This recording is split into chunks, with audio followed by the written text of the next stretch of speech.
Você está passando por um momento de transição de carreira? Bom, eu já passei por isso. Eu já senti na pele como é estar numa profissão que eu não gostava e passar a fazer o que eu amava.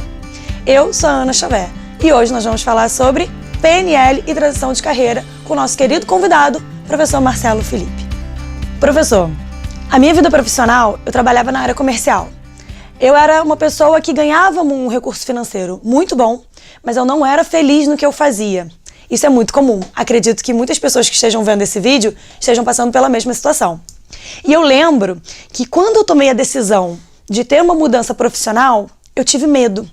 Eu tive muito medo. Eu acho que o medo era o que mais mexia comigo. E se eu estava participando daquele momento da minha vida, que seria um momento de muita mudança, que era sair de uma área comercial e entrar na área de recursos humanos, mas eu não tinha o que era mais importante, a estabilidade emocional para passar por esse momento. Na época eu não conhecia o coaching, não conhecia o PNL, não conhecia desenvolvimento humano. Na verdade, eu não dava importância.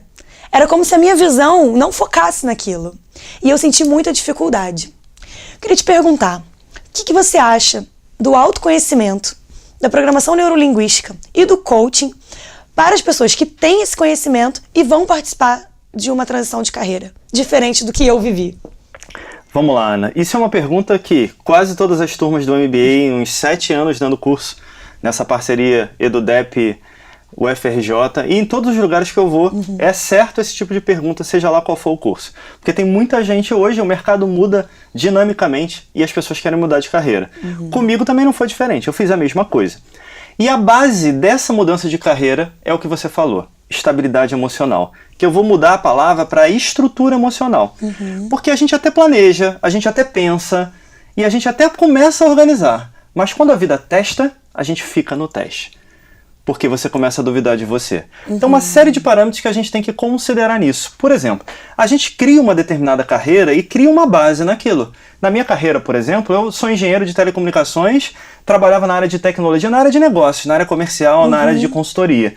E ganhava bem, tinha uma carreira, era reconhecido nisso, daqui a pouco eu quero dar treinamento.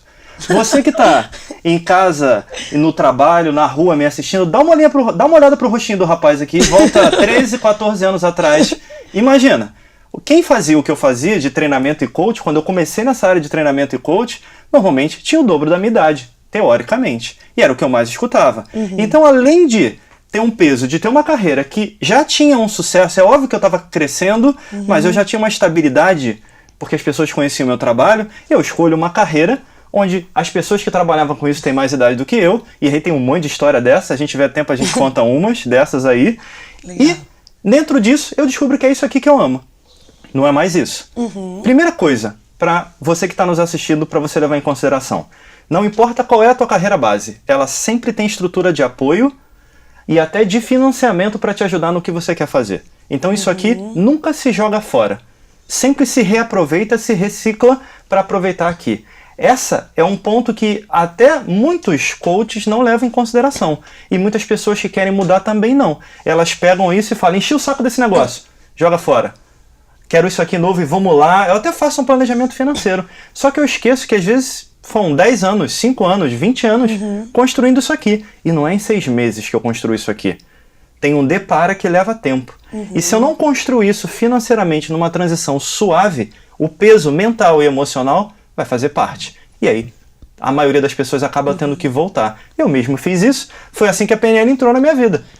Eu descobri que eu queria fazer uma transição de carreira, eu já dava treinamento em empresas, em paralelo com a minha profissão em 2007, e eu falei, pô, é isso que eu quero fazer só isso, treinamento, coach, fiz a minha formação de coach e fui conhecer PNL só para me ajudar um pouquinho.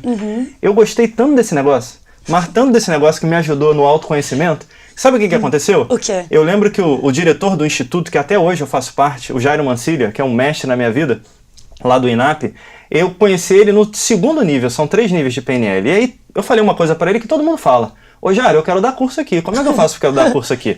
E ele me deu aquele somebody love, sabe aquela enrolada?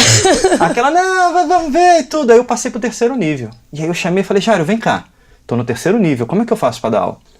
Eu brinco que tinha eu e outro chatinho naquele negócio, e aí a gente conseguiu, ele botou o diretor na época do instituto, a fonoaudióloga, a gente fez uma apresentação. E a gente fez a apresentação e passei. E aí, quando é que eu começo a dar aula agora, cara? Um dia eu estou passando no instituto e um professor tem várias unidades, a gente dá um monte de formação de PNL pelo Brasil afora, já fui para Portugal. Que legal. E aí nisso só, um professor teve um problema em cima da hora, eu estava sempre estudando aquilo. E eu estava passando no instituto, falei, eu vou lá e dou essa aula. Não, mas você está começando, tu ainda está terminando, mas eu vou lá, tu não tem ninguém para botar. Aí nessa conversa ele falou, tudo bem, vá lá, tem uma avaliação. Eu fui. E aí eu vi, como é que foi a avaliação? Foi boa? Quando é que eu dou aula de novo? E eu tô contando isso pra quê? Porque eu só fui lá pro autoconhecimento. E no autoconhecimento você vai descobrindo que aquilo que é a tua transição de carreira tem novas vertentes. E a PNL virou uma vertente que eu não esperava. Hoje eu viajo o Brasil inteiro, hoje não, há mais de 10 anos, o Brasil inteiro, dando formação de PNL em vários lugares, dos vários níveis da formação de PNL. Eu já fui para Portugal algumas vezes da formação de PNL, de coaching, e tudo isso foi uma porta aberta com esse momento da PNL. O que eu quero dizer com isso para você? O autoconhecimento te ajuda a ter percepções de coisas que você não tem. Como eu digo até no meu primeiro livro, Transformando Pessoas, nosso papel é dizer o que nós queremos, mas a gente tem que estar conectado com a vida, porque a vida sabe qual é o melhor como para aquilo que a gente quer. E a PNL virou isso na minha vida. Uma ferramenta ainda mais potente de autoconhecimento, que eu já estudava muito, e também o autoconhecimento na PNL virou uma ferramenta de trabalho de transição. Professor, que dicas você consegue nos dar para quem está passando por esse momento de transição de carreira, em que tem muitos medos, muitos questionamentos, muitas dúvidas, se é ou se não é esse caminho a seguir? Bom, primeira dica, Ana, que para vocês que estão nos assistindo. Primeiro ponto é, tudo que você passou na tua profissão antiga, toda a experiência que você tem, sejam 5 anos, 10 anos, 15 anos, isso nunca se joga fora. Isso aqui virou adubo do teu próximo plantio, como eu digo. Isso aqui é a base de financiamento, de investimento, de conhecimento para o teu próximo nível. Então, primeira coisa, para e olha a tua profissão antiga, olha o que você fez antes e se pergunta, como é que isso aqui pode me ajudar na nova? Primeiro ponto fundamental. Segundo ponto, que é muito importante, não tenha pressa, tenha consistência.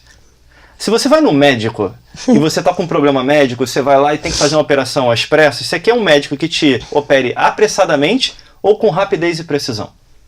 O que a gente quer normalmente é alguém rápido e preciso. Certo. Então, nessa transição de carreira, vale muito mais a precisão do que a pressa.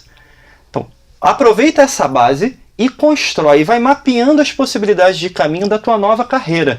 Porque o que acontece muitas vezes é que quando a pessoa descobre que ela não quer isso, ela ainda não tem certeza plena de onde ela termina nesse novo caminho. Certo. Até onde ela pode ir. Ela consegue enxergar no máximo 1, 2 vertentes. Mas se ela segue esse caminho se abre em novas possibilidades. E esse é o ponto fundamental para você. Dá oportunidade para esse caminho se abrir. Vai aprendendo em cada ponto. Vai pegando cada uma das lições que você tem naquele momento disponível. Porque é isso que vai fazer a diferença. É você ter a consistência e ter o hábito diário de trazer a tua lição e ver o que eu aprendi hoje para usar amanhã. Perfeito. Terceira dica que é importante nisso tudo. Muita calma no coração. Como eu brinco quando eu tô dando Muita calma curso, nessa hora. Muita calma. Eu brinco, acalma o coração. É uma frase que normalmente as pessoas que estão comigo até repetem brincando. Acalma o coração. Se conecta com você. Olha para você e vê se o novo caminho é o que você quer. Porque isso depende do teu perfil. Na minha vida, por exemplo, só como fator de exemplo. Eu quero ser coach? Quero. Eu quero trabalhar com PNL? Quero. Mas eu sou um ser humano muito dinâmico, cheio de energia. Se eu ficar fazendo uma coisa só, eu vou ficar maluco. Então hoje eu escrevo livro, eu dou formação com certificação internacional em PNL, em coaching, em hipnose, eu dou treinamento em empresa, eu faço coaching executivo, eu faço coaching de vida, eu participo de alguns outros trabalhos em paralelos, porque isso me ajuda. Só que isso faz parte do meu perfil. Eu só preciso fazer isso de forma estruturada, sem perder o foco, com início, meio e fim. Então você que está nos assistindo, pensa nisso. Quais são os pequenos caminhadas, passos, saltos que você pode dar, mas saltos dentro da proporção que você aguenta, com início, meio e fim. Transforma isso num pequeno cenário para você experimentar. Porque às vezes você vai descobrir que nessa transição não é uma coisa só que você quer fazer, como é o meu caso. Segundo, ser empreendedor e autônomo nesse mundo não é muito fácil. É verdade. As pessoas às vezes, eu quero ser coach, eu escuto muito isso. Eu trabalho com isso há uns 11 anos, mais especificamente de coach, de uns 4 anos para cá tá na moda, eu quero ser coach. Tem um monte de gente querendo ser coach. Verdade. E a pessoa faz uma conta assim, vamos imaginar o cenário do coach. Não, eu tenho 4, 5 clientes que me pagam X, isso me dá X por mês, então eu já posso fazer minha transição de carreira. Enganado. Não é por aí. Esses clientes vão mudar mês a mês, de 2 em 2 meses. Você consegue manter essa rotatividade sem perder o teu fluxo de faturamento? Então tem muitas variáveis nesse caminho. Por isso, faz pequenos passos ou pequenos saltos com início, meio, fim e experimenta. A experimentação vai trazer a sua resposta. Você tá passando por um momento de transição de carreira? Conta pra mim aqui nos comentários. Quero saber qual momento você está vivendo. A gente se vê no próximo vídeo.